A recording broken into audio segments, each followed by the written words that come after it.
Imagine this.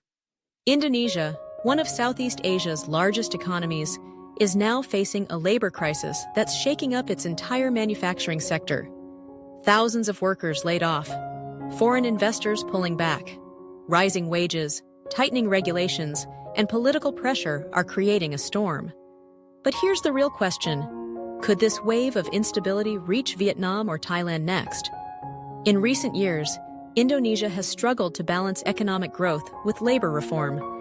The 2023 protests against the Omnibus Law exposed just how fragile the relationship is between the government, workers, and employers.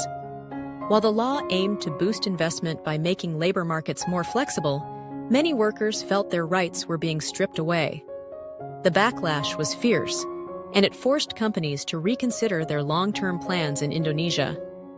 Now, investors are looking elsewhere in Southeast Asia. Vietnam and Thailand are obvious alternatives. Both countries have strong industrial bases, skilled labor, and increasingly attractive trade agreements. But before we jump to conclusions, it's important to understand the deeper dynamics at play.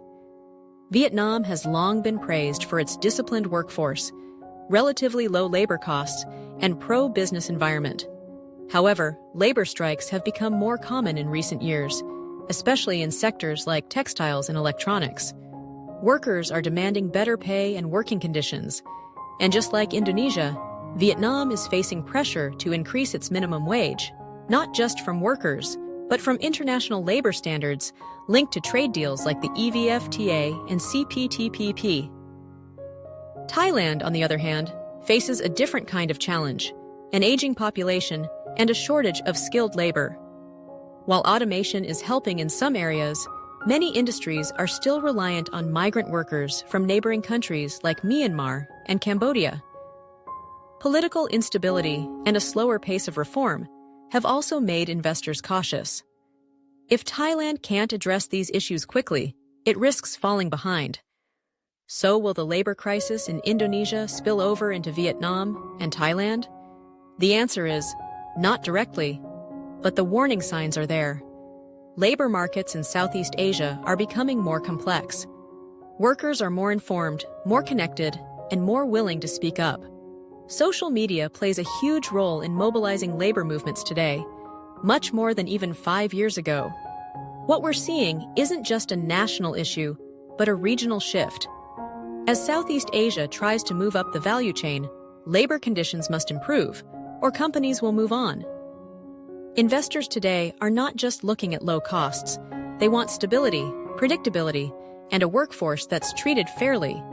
This moment presents both a risk and an opportunity for Vietnam and Thailand.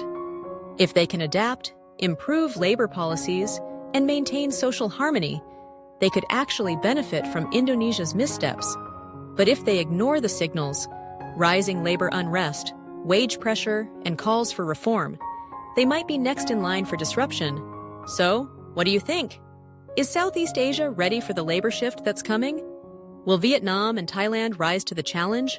Or will they stumble like Indonesia? If this topic got you thinking, don't forget to subscribe for more deep dives into the stories shaping our region. Hit that bell icon too, because the next big shift might already be happening.